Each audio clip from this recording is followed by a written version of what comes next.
members, Pokemon fans, we're here to talk about episode 50 of Pokemon Horizons. And listen, okay, I know I look different.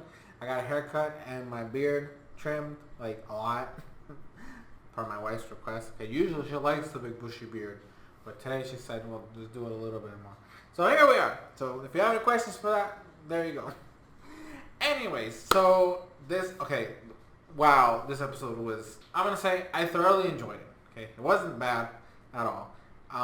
It turned out a little bit different than I was expecting, because I thought the whole point of, you know, Iono's test for Dot was to, like, open herself up, which, like, I guess being able to have fun with yourself kind of leads into that, but it's not the same message, okay? But it's not bad. It's not bad at all. The battle was great, and, like, bruh, listen, the setup for the battle was interesting. We saw Sango and Onyx again, which I'm still confused why they decided to show them again, because they weren't with Roy. Like, they showed up with Lico's, you know, battle, right? And then, but they were missing for Roy's, and then they weren't in the last episode, and all of a sudden they're back again. Now I don't understand why, right? And then Clavel shows up, which was also weird. Okay, I wasn't expecting Clavel to be doing anything around here. And, like, I don't know, like, the extra characters that were here made no sense, right? It kind of, like, felt a little off to have them there. And then Clavel at the end of the episode was also kind of strange. Like, I don't know what's wrong with this man, okay? He was weird in the fucking games. I guess he's just, like, a little weird now. That's fine, whatever. But, okay, I will admit that I really enjoyed the setup and the actual battle between Iono and Dot. Okay, now listen, I knew, like, the result is exactly what I expected. Okay, I knew for a fact Dot was. I personally thought that all three of the kids were gonna lose. Okay, that was my stance. As soon as Lico lost, and then they didn't do like a rematch, I was like, okay, so that means that all the kids are gonna lose. But then Roy won, and I was like, okay, so is Dot gonna have a win too? But then, like, in my mind, I was like, that kind of still doesn't make sense. I don't think it's gonna happen. I still had the expectations that Dot was gonna lose her battle against Iono, and it ended up happening. But listen, Dot, I've mentioned before, I like Dot's battling style, okay, because it's the way I would normally do it. I like to analyze things beforehand and like, really prepare yourself for something. When I saw her, like, analyzing and thinking strategies, like, the day before, like, it kind of makes sense, right? She has a game plan, and she's able to come up with a game plan because she's that intuitive, right? So she's able to, like, analyze and look at things and, like, process them in certain ways, and then she comes up with a plan. So, like, I get that, but like I said, my whole thought is that I thought she was gonna have to experiment more, and she didn't really have to do much of that, but that's fine. Okay, she came up with another plan in the middle of the battle, which still technically counts as trying to think outside the box. Then you gotta adapt to what's happening in the battles, which is what needs to occur, right? So when the battle actually happens, Iono has her whole stick, right? She has her fucking live stream going and shit like that. Look, I like Belly Bolt, okay? And Belly Bolt is a cool, like, fun, goofy mind, okay? I like his design. It's just, it feels weird because in the games, like, even though, like, she's always shown off to be with Belly Bolt, like, that's not technically her ace. Her ace is the fucking Miss Magius, but it obviously wouldn't work in this context, so, like, I can't be too upset about it.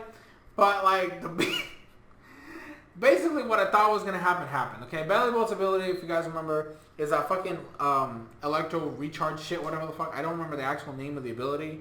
But basically, anytime Belly Bolt gets hit, it, like, boosts the power of its next electrical attack. And the funny thing is, when Dot was doing her studies, like, the only move she ever saw a Belly Bolt using was Spark. So, like, she's dodging all the sparks and shit like that. And then as soon as she attacks with a water gun, and then it's like, yeah, I got a direct hit. And I was like, perfect, this is just what I wanted. I wanted Belly Bolt to get hit. And it, like, just bursts with a fucking discharge. It just blows Quaxley away for it. And I was like, shit. But then they start doing back and forth battles, right? And it gets to the point where, like, she's a little concerned for Belly Bolt. She's like, you just slack off, just heal it off, you'll be good, you'll be dandy, and then Belly Bolt gets, like, all of its HP back. Like, it, like, constantly using, like, slack off as Quaxley keeps attacking it. and then it gets to the point where like, it's like you've been hit enough, you're fully charged, you're fully healed, everything's good to go. Like throw another discharge, and like she like blew out the fucking electric. She blew up the electrical currents in the fucking everywhere around. I think she scared off the blip-blubs, to be perfectly honest. The little pre-evolutions, because they were the ones that light up the place in the beginning. Like, I'm pretty sure this huge-ass discharge that Belly Bolt used basically scared everything away, so the power went out. I thought that was hilarious. And then it got to that point where, like, listen, Quaxly's my favorite starter in Generation 9, okay? I've been saying this since the beginning, okay? I love Quaxly. And this episode really invigorated a lot more of my affinity for this fucking duck, because the whole place is like spread out with water because of all the water guns and shit like that. And Quaxly just starts dancing. It starts tap dancing on the puddles. And I'm like, this bitch about to do something.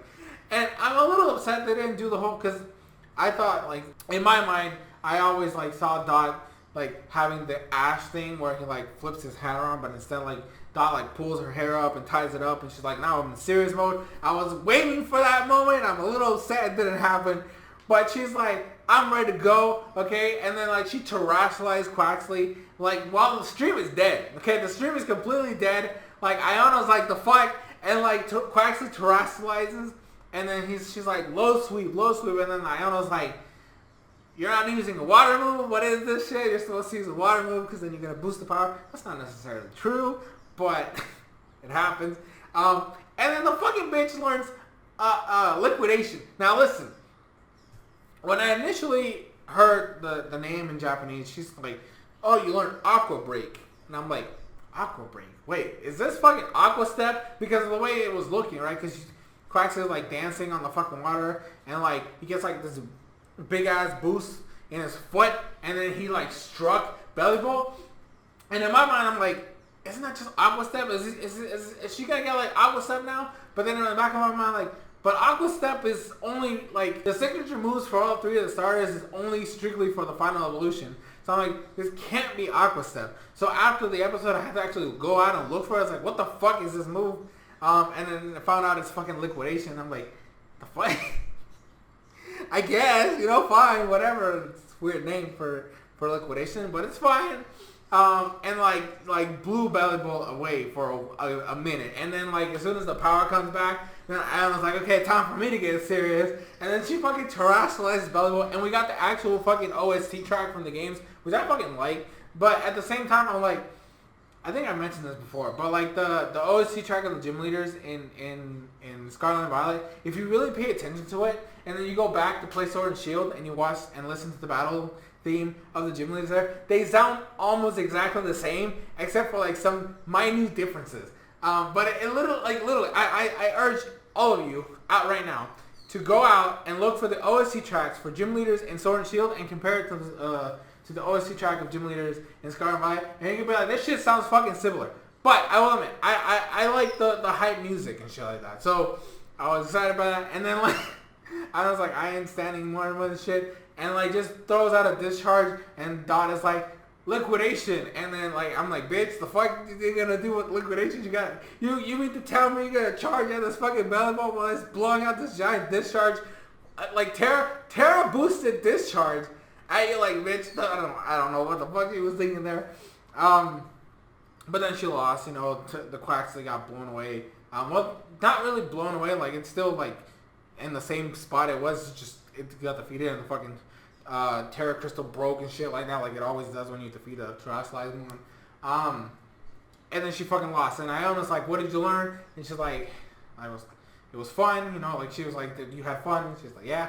It's like, okay, that's what you want. That's what I wanted. And then she passed Dot, so now Dot like has her fucking gym badge too and shit like that. And it's like, I still don't understand the concept. Like, what? How can you tell me that somebody fucking loses and still fucking passes? This is the problem with the generation nowadays. We're like, oh, everything is a fucking like everything. Everybody deserves a fucking award. Shit, fuck. When I was a kid. No, I'm just kidding. We're not gonna go to that line of thinking right now, okay? But I'm just saying, I just don't like this concept, okay? The fact that you can lose a battle and you still pass. But like, whatever. I mean, they did it with Liko, and it happens again with Dot, but it's whatever. And now we're going to head back to Naranja Academy. And I think right now we're going to do the stuff that I thought they were going to do before we did the fucking gym test, okay?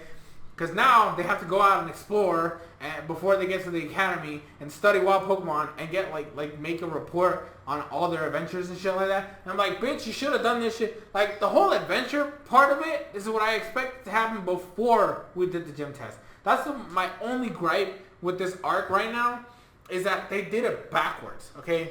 You're supposed to have the adventure, which leads you to the gym leader, which then leads you to the gym test, and then you can throw other fucking, like, filler episodes here and there of, like, studying wild Pokemon. Like, the fucking Scarlet and Violet is about being out in the wild, and you mean to tell me the first thing they want to do is just gonna run through the fucking gym test, and then we're gonna worry about the wild stuff. I honestly am a little upset about that, but I do hope that this leads into, like, the actual expansion of Paldea, right? Like, something has to happen between now and them getting to Naranja Academy. I'm hoping that this is where we get into the Arven and Penny storyline, because to be honest, I still stand by the fact that the gym leader storyline is the weakest part of Scarlet and Violet. So I really hope that we get those other two plot lines right now, okay? As soon as we start going out, like, we get a couple episodes of just doing stuff and exploring the world and shit like that. Like, next episode is the fucking Florida-centered episode, which is fine. But that they do these, like, little tidbit things around the region, you know, and then we can maybe meet Arven, and then that's where we run into the whole Koraidon storyline, because obviously this is, you know, the Scarlet group, so Koraidon's gonna be the legendary of, even though I like Miraidon more. But, and then maybe we can do something with, you know, Penny's storyline. So I just hope that this is where, like, the world will expand. And like I said, they showed the adults again, you know, the Brave Asagi adults, right? I don't have a problem with them. I just feel like if we're supposed to be following the kids, I want more of their journey and not worry too much about, you know, Frieda and the gang, right?